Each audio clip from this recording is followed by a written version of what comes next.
자, 다음 시간은 대한민국 대표 기업들의 채용 비밀을 벗겨내 보겠습니다. 공채 엑스파일 시간입니다. 네, 금요일 이 시간엔 특별히 중견기업에 대해서 자세히 알아보는 시간 갖고 있는데요. 네. 자, 오늘은 커리어의 박도환 컨설턴트와 함께합니다. 어서 오세요. 네, 안녕하세요. 네, 자, 도움 말씀 위해서 박조식 기자는 계속해서 수고해 주시기 바랍니다. 네. 네. 자, 이제 8월도 이제 중반을 넘고 있습니다. 네. 이 시간이 정말 빠른데요. 이 기간에 우리 구직자들이 좀 체크해야 될 상황이 어떤 상황이 있을까요? 8월 중순이 지났기 때문에 9월 달이면 대기업 공채 시즌이 본격적으로 시작이 됩니다. 네. 구직자 여러분들께서는 그 대기업에 한 번쯤 다 지원을 하실 텐데요. 삼성이나 두산그룹 같은 모든 대기업 그룹들이 공채를 시작하기 때문에 공채 접수 일정을 꼭 파악하시는 게 중요하겠습니다. 네, 알겠습니다. 자, 오늘 함께 살펴볼 유망 중견기업은 어떤 곳인지 쏙쏙 키워드 통해서 만나보시죠. 한국 최고의 오리털 점퍼 제조업체라고 나왔습니다. 네. 이거 겨울에 정말 제가 사랑하는 아이템인데요. 네. 이거 없으면 겨울을 못 나요. 추위를 잘 타서. 상원 씨 혹시. 오리털이 확실히 그러니까요. 따뜻하잖아요. 예, 예. 네. 그 혹시- 근데 저도 즐겨 입기는 하는데 네. 어떤 기업인지는 모르겠네요. 감이 안 잡히세요? 네. 네. 박조식 기자는 뭐 떠오르는 기업 있어요? 오리털하면 생각나는 거. 네. 저는 오리털을 너무 좋아해서요. 네. 가을부터 입고 다니거든요. 그 폭신하고 그 목건한 느낌이 좋아가지고.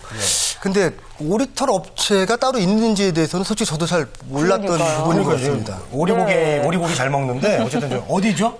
네, 오늘 소개해드릴 기업은요. 올해로 창사 40년을 맞이한 그 의류 제조 수출업체인 태평양 물산입니다. 네, 태평양 물산. 예, 예. 네. 그 회사를 처음 설립할 때는요, 오리털 관련된 그 품목들은 다 해외에서 수입을 했는데요. 그 의류 관련 그 제품을 수입만 하지 말고 우리가 만들어서 팔아보자라는 그 시도하에서 만들었던 그 국내 의류업계의 대표적인 그 업체입니다. 네. 이 태평양 물산은요, 사업 부분 중 특히 그 우모 부분은 네. 한국 최초로 그 KS 마크를 획득한 유일한 그 우모 제조 회사입니다. 네. 그렇군요. 그렇군요. KS를 최초로 획득했네요. 네. 자, 그리고 오늘 그 태평양 물산을 선정한 이유가 있으신가요? 특별히? 네, 우리나라는 사계절이 뚜렷한 나라인데요. 지금은 이제 여름이 약간 지나서 선선해지지만은 곧 겨울이 되면 상당히 추운 날씨로 옵니다. 네. 여러분들께서 다 패딩 제품을 갖고 계신 것처럼 네. 그 우리나라의 독보적인 점유율로 우모 제품을 그 공급하는 대표적인 강소 기업입니다. 뿐만 아니라 빠른 성장세로 순자산 그 시가총액의 2배를 달성해서 숨은 진주라는 별명을 얻기도 하여서 오늘 기업으로 소개시켜드렸는데요. 네. 이 순자산 시가총액의 2배가 무엇이냐면은 작년 2011년도에 매출이 그 올해를 비교하면 44% 증가, 그리고 영업이익은 660% 증가한 수치라고 합니다. 네, 그렇군요. 60%라고요? 네. 영업이익 증가가요. 네, 저도 기업을 많이 다녔지만은 이 6%, 60% 증가하는 것도 사실 기록적인데. 굉장하네요. 예, 영업이익이 660% 증가했다라는 거는 저는 정말 처음 들어보는 얘기 같은데 도대체 이렇게 영업이익을 많이 내는 어떤 사업 구조라든지 아니면 특별한 뭐 강점이 있기 때문에 그런 겁니까?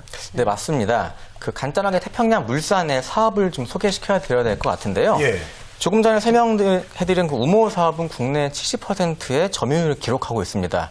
또한 그 국내 의류 OEM, 즉 주문자 상표 부착 생산 기업으로요. 그 갭이나 자라 같은 유명 브랜드에 대해서 제조 납품을 하고 있습니다. 또한 식품 산업과 그리고 쌀 가공 산업과 홈 패션 사업으로요. 우모 이불과 그리고 침구를 함께 생산 가공하고 있습니다.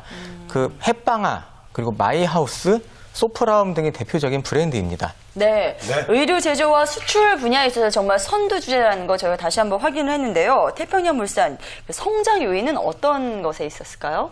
그 태평양 그룹은 그 30대 CEO가 회사를 경영을 하고 있습니다. 그 공격적인 경영 방식과 사내 직원 등과 소통하는 부분들이 태평양 그룹의 성장 요인이라고 생각합니다.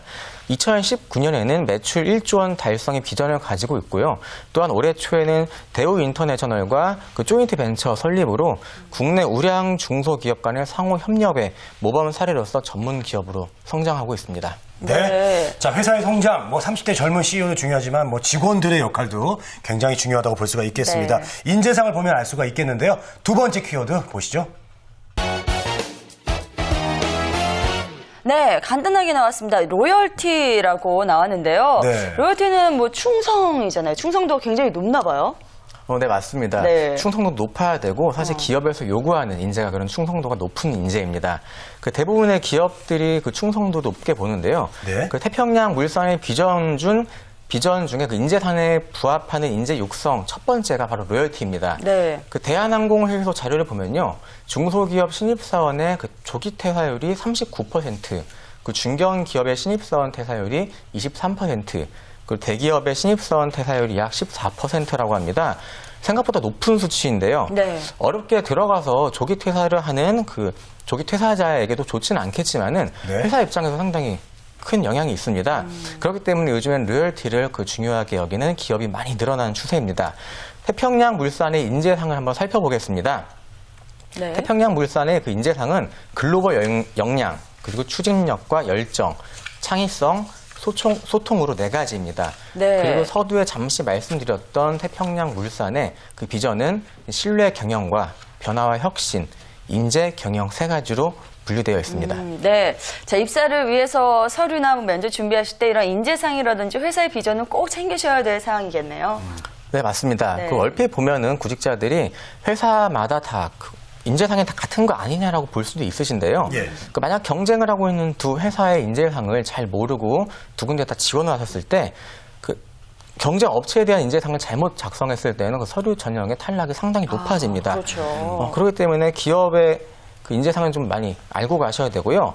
그 기업을 입사하시게 되면은 기업의 분위기에 맞도록 재교육을 시키지만은 그 전에 우리가 그 기업의 인재상에 맞춰서 그런 인재상이라고 보여질 때 그 기업이 더 그 지원자를 눈여겨볼 것입니다. 그 태평양 물산의 인재상 꼭 참고하시기 바랍니다. 네, 알겠습니다. 자, 여기서 카톡 질문을 한번 받아보도록 하겠습니다. 네.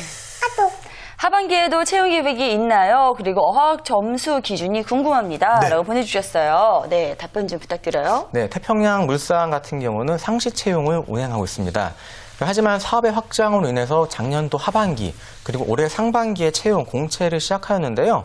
계속되는 사업 확장에도 올해 하반기 공채가 있을 것으로 예상합니다. 그 상시 채용으로는 신입과 경력에 한해서 각 직무마다 채용 모집이 수시로 있으니까 그 관심 있는 지원자는 홈페이지를 항상 주의하시기 바랍니다. 그 또한 어학 점수는 특별한 기준은 없는데요. 태평양 물산이 고객이나 아니면 지사가 다 해외에 많이 진출해 있기 때문에 영어에 대한 기본적인 활용은 가능하셔야 됩니다. 1차 면접 때 간단한 영어 테스트가 있습니다. 준비하시기 바랍니다. 네. 자, 그럼 태평양 물산의 채용 과정 조금 더 구체적으로 들어볼 수 있을까요? 네. 태평양 물산은 그 상시 채용이나 공채를 통해서 신입이나 경력 사원을 모집하고 있는데요. 12년도 상반기를 예를 좀 들어보면요. 그 모집 부분은 해외 영업이나 생산 관리, 그리고 품질 관리 등 약 10여 개 이상의 직군에 대해서 모집이 진행 중입니다. 그리고 그 지원 자격은 각각 다르기 때문에 홈페이지를 참고하시기 바라고요. 그리고 공통 지원 자격은 해외여행의 결격 사유가 없으셔야 되고요. 네. 전형 방법은 그 서류 전형, 그 1차 실무 면접, 인적성 검사, 2차 임원 면접, 그리고 신체 검사, 채용으로 이어집니다. 네. 네. 자, 그리고 이 전문계 고등학교 관련 채용 소식도 있다고 들었거든요. 어떻습니까? 네, 맞습니다. 전문계 그 채용이 지금 진행하고 있는데요.